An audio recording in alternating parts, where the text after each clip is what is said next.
Harvey Mois dan kawan-kawan korupsi rugikan negara 300 triliun rupiah, tapi vonis ringan. Prabowo ngamuk, pencuri ayam dipukulin, hukum gantung kalau perlu.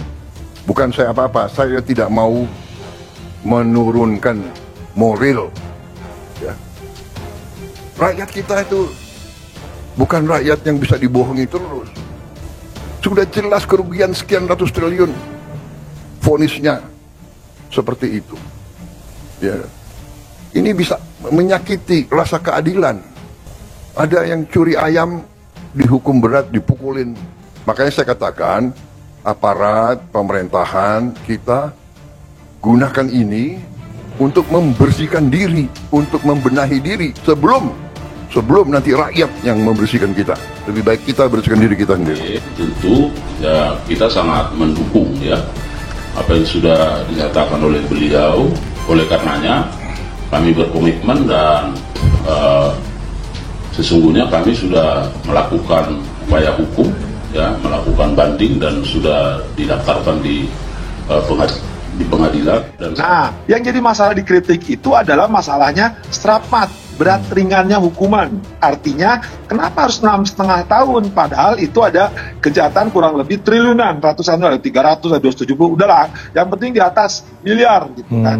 Itu yang dipersoalkan oleh semua. Padahal Mahkamah Agung mempunyai perma, ya, peraturan Mahkamah Agung nomor 1 tahun 2020.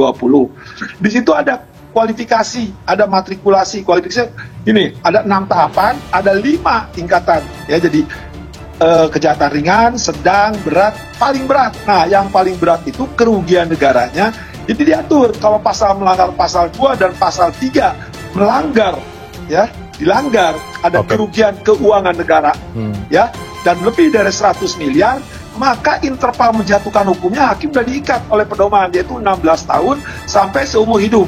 Maka tertentu bisa mati. Presiden Prabowo Subianto mempertanyakan vonis ringan terhadap pelaku kasus korupsi yang merugikan negara hingga ratusan triliun rupiah.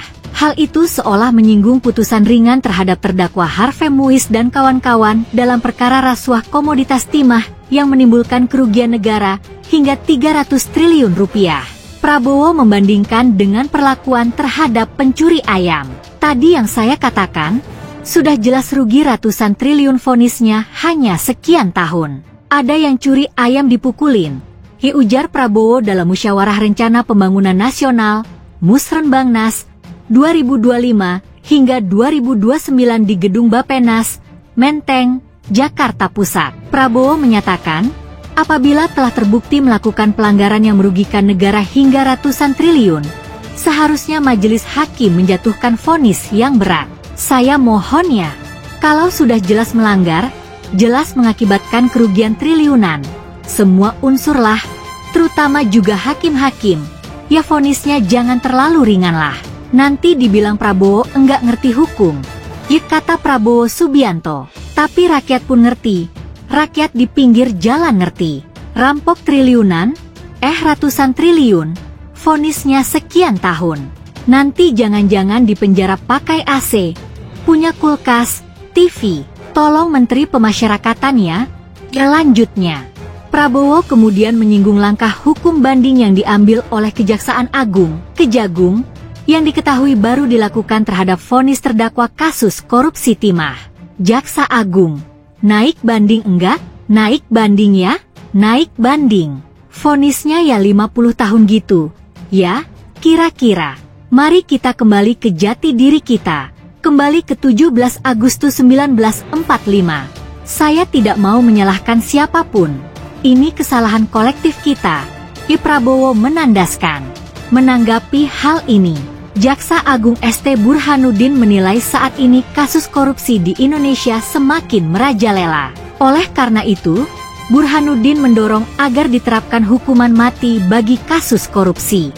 Di sisi lain, fenomena korupsi di Indonesia namun justru semakin menggurita, akut, sistemik serta menjadi pandemi hukum yang ada di setiap lapisan masyarakat, kata Burhanuddin dalam webinar bertajuk Efektivitas Penerapan Hukuman Mati Terhadap Koruptor Kelas Kakap yang disiarkan secara virtual melalui YouTube official Fakultas Hukum Universitas Diponegoro. Burhanuddin menilai upaya pemberian efek jera terhadap pelaku kasus korupsi belum terlihat maksimal karena semakin maraknya kasus korupsi saat ini. Oleh karena itu, dia menilai perlu ada ancaman hukuman yang dapat memberikan efek jera bagi koruptor.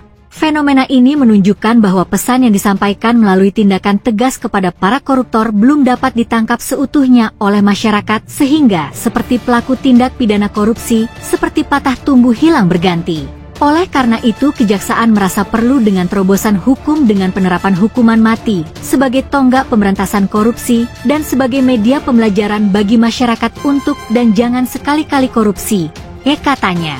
Burhanuddin membeberkan sejumlah upaya kejaksaan dalam memberantas korupsi, yaitu mulai dari menjatuhkan tuntutan berat sesuai tingkat kejahatan, melakukan pola follow the asset, memiskinkan koruptor dengan cara merampas aset koruptor sehingga tak hanya mempidanakan badan, memberikan status justice kolaborator secara selektif dan mengajukan gugatan keperdataan bagi pelaku yang meninggal dunia, atau bagi pelaku yang diputus bebas di kasusnya tetapi ada kerugian negara di dalamnya.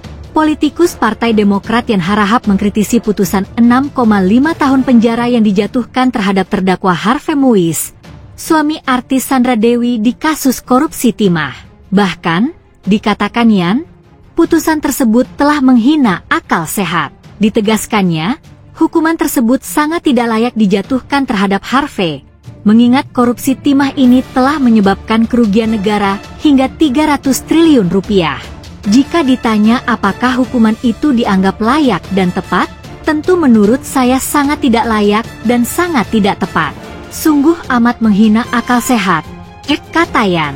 Lebih jauh Yan menilai, vonis terhadap Harvey itu memperlihatkan Indonesia pantas disebut surga para koruptor selama ini.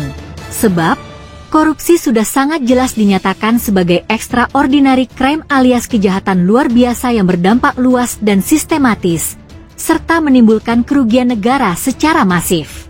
Menurutnya pemberantasan korupsi semakin suram bila para pelaku tak dijatuhkan hukuman yang memiliki efek jera. Bahkan, menurutnya, hukuman ringan bagi para koruptor bisa menjadi inspirasi bagi orang untuk ikut melakukan korupsi. Bayangkan perbuatannya mengakibatkan kerugian negara sebesar 300 triliun rupiah, vonisnya hanya 6,5 tahun. Anggap kurangi remisi dan alasan berkelakuan baik jalani sekitar 3 tahun. Belum lagi nanti di dalam penjara, konon bisa menikmati fasilitas layaknya hotel bintang 5. Wajar saja kan kalau ada anggapan negeri ini disebut surganya para koruptor. Imbuhnya, Presiden Prabowo Subianto mempertanyakan vonis ringan terhadap pelaku kasus korupsi yang merugikan negara hingga ratusan triliun rupiah.